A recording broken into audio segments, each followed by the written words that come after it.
I want to turn to Obama's surveillance state and the authorization of military force and how it could be expanded under President Trump. During his meeting Tuesday with the New York Times, he also answered questions on foreign policy. When asked about his position on torture, Trump referenced a meeting he had with retired Marine Corps General James Mattis, considered a top pick for Trump's Secretary of Defense. Trump stated, quote, "General Mattis is a strong, highly dignified man. I met with him at length and I asked him that question. I said, 'What do you think of waterboarding?' He said, I was surprised, he said, 'I've never found it to be useful.' He said, 'I've always found, give me a pack of cigarettes and a couple of beers, and I can do better with that than I do with torture.' And Trump says, 'I was very impressed by that answer.'" Well, for more on Trump's foreign policy positions, we're joined now by Hina Shamsi, director of the American Civil Liberties Union National Security Project.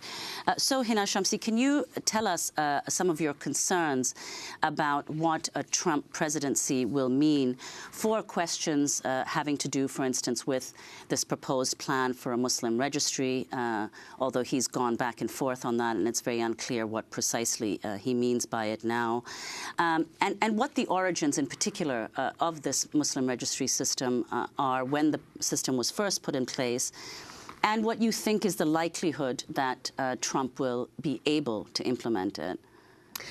Of course, so much to discuss here, Nermeen, and thank you for having me again. One of the latest aspects of controversy that have come out, and let me start off by saying that I think it's very hard to know what the things are that candidate Trump proposed, which are deeply troubling and unconstitutional. We've analyzed many of these proposals and are poised to challenge them should they be put in place. But let's take this registry. And what it is what you referred to earlier in the segment as the NSEERS program. And this was put in place after 9/11, and it was a program that was aimed at non-immigrant males and required them men from 25 countries, most majority Muslim countries, and required them to come in for fingerprinting and interrogation. It resulted in devastation. Approximately 13,000 people were slated for deportation.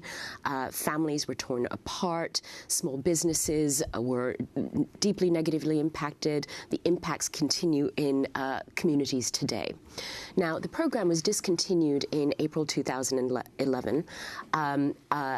It never, notably, resulted in any kind of criminal prosecution for terrorism, for example.